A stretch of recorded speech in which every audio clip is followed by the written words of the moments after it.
wholeness and balanced vibrations.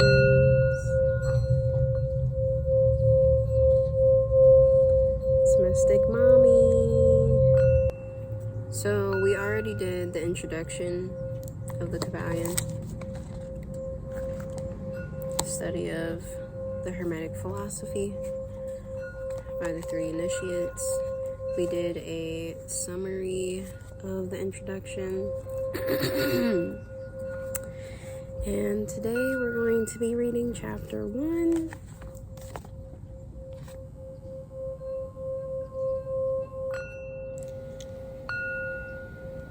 The Kybalion by the three initiates. Chapter 1. The Hermetic philosophy. Quote, "The lips of wisdom are closed, except to the ears of understanding." End quote. The Kybalion. From Old Egypt have come the fundamental esoteric and occult teachings which have so strongly influenced the philosophies of all races, nations, and peoples for several thousand years. Egypt, the home of the pyramids and the Sphinx, was the birthplace of the hidden wisdom and mystic teachings.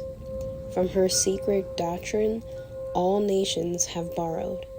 India, Persia, Chaldea, Media, China, Japan, Assyria, ancient Greece, and Rome, and other ancient countries partook liberally at the feast of knowledge which the Hierophants and masters of the land of Isis so freely provided for those who came prepared to partake of the great store of mystic and occult lore which the masterminds of that ancient land had gathered together.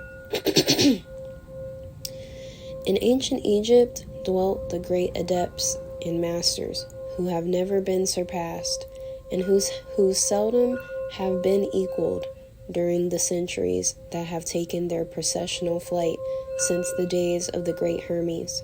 In Egypt was located the great lodge of lodges of the mystics. At the doors of her temples entered the neophytes who afterward, as hierophants, adepts, and masters, traveled to the four corners of the earth, carrying with them the precious knowledge which they were ready, anxious, and willing to pass on to those who were ready to receive the same. All students of the occult recognize the debt that they owe to these venerable masters of that ancient land. But among these great masters of ancient Egypt, there once dwelt one of whom masters hailed as the Master of Masters. This man, if man indeed he was, dwelt in Egypt in the earliest days. He was known as Hermes Trismegistus. He was the father of the occult wisdom, the founder of astrology, the discoverer of alchemy. The details of his life story are lost to history, owing to the lapse of the years, though several of the ancient countries disputed with each other in their claims to the honor of having furnished his birthplace, and this thousands of years ago. The date of his sojourn in Egypt, in that his last incarnation on this planet, is not now known, but it has been fixed at the early days of the oldest dynasties of Egypt, long before the days of Moses. The best authorities regard him as a contemporary of Abraham, and some of the Jewish traditions go so far as to claim that Abraham acquired a portion of his mystic knowledge from Hermes himself. As the years rolled by after his passing from this plane of life, tradition recording that he lived 300 years in the flesh, the Egyptians deified Hermes and made him one of their gods under the name of Thoth. Years after, the people of ancient Greece also made him one of their many gods, calling him Hermes, the god of wisdom. The Egyptians revered his memory for many centuries, yes, tens of centuries, calling him the scribe of the gods, and bestowing upon him distinctively his ancient title, Trismegistus, which means the thrice great, the great great, the greatest great, etc. In all the ancient lands, the name of Hermes Trismegistus was revered, the name being synonymous with the fount of wisdom. Even to this day, we use the term hermetic in the sense of secret, sealed, so that nothing can escape, etc. And this by reason of the fact that the followers of Hermes always observed the principle of secrecy in their teachings.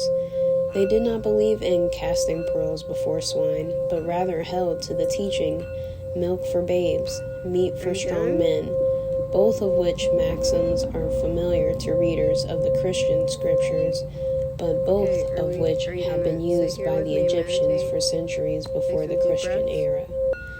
And this policy of careful dissemination of the truth has always characterized the Hermetics, even until the present day. The Hermetic teachings are to be found in all lands, among all religions, but never identified with any particular country, nor with any particular religious sect. This because of the warning of the ancient teachers against allowing the secret doctrine to become crystallized into a creed. The wisdom of this caution is apparent to all students of history. The ancient occultism of India and Persia degenerated and was largely lost, owing to the fact that the teachers became priests and so mixed theology with the philosophy, the result being that the occultism of India and Persia has been gradually lost amidst the mass of religious superstition, cults, creeds, and gods. So it was with ancient Greece and Rome. So it was with the Hermetic teachings of the Gnostics and early Christians, which were lost at the time of Constantine, whose iron hand smothered philosophy with the blanket of theology, losing to the Christian church that which was its very essence in spirit, and causing it to grope throughout several centuries before it found the way back to its ancient faith. The indications apparent to all careful observers in this 20th century being that the church is now struggling to get back to its ancient mystic teachings. But there were always a few faithful souls who kept alive the flame, tending it carefully and not allowing its light to become extinguished. And thanks to these staunch hearts and fearless minds, we have the truth still with us. But it is not found in books to any great extent. It has been passed along from master to student, from initiate to hierophant, from lip to ear. When it was written down at all, its meaning was veiled in terms of alchemy and astrology, so that only those possessing the key could read it aright. This was made necessary in order to avoid the persecutions of the theologians of the Middle Ages, who fought the secret doctrine with fire and sword, stake, gibbet, and cross. Even to this day, there will be found but few reliable books on the Hermetic philosophy, although there are countless references to it in many books written on various phases of occultism. And yet, the Hermetic philosophy is the only master key which will open all the doors of the occult teachings. In the early days, there was a compilation of certain basic Hermetic doctrines passed on from teacher to student, which was known as the Kybalion. The exact significance and meaning of the term having been lost for several centuries. This teaching, however, is known to many to whom it has descended from mouth to ear, on and on throughout the centuries. Its precepts have never been written down or printed, so far as we know. It was merely a collection of maxims, axioms, and precepts which were non-understandable to outsiders, but which were readily understood by students. After the axioms, maxims, and precepts had been explained and exemplified by the Hermetic initiates to their neophytes. These teachings really constituted the basic principles of the art of Hermetic alchemy, which, contrary to the general belief, dealt in the mastery of mental forces rather than material elements, the transmutation of one kind of mental vibrations into others, instead of the changing of one kind of metal into another.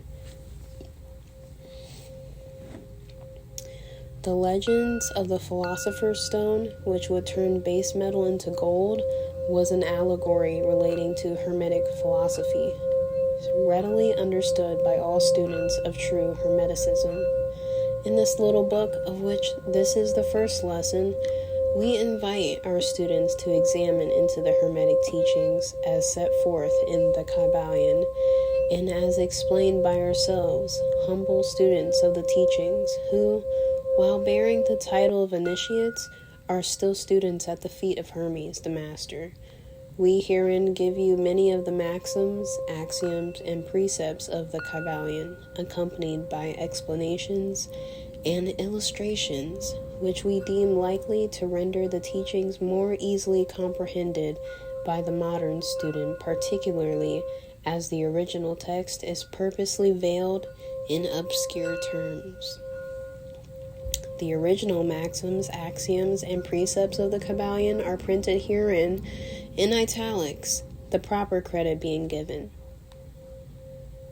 Our own work is printed in the regular way in the body of the work.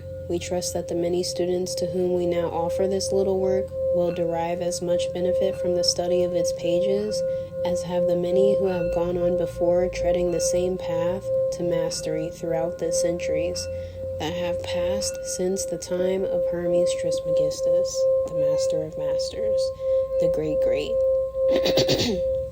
In the words of the Kybalion, quote, "Where fall the footsteps of the Master, the ears of those ready for his teaching open wide."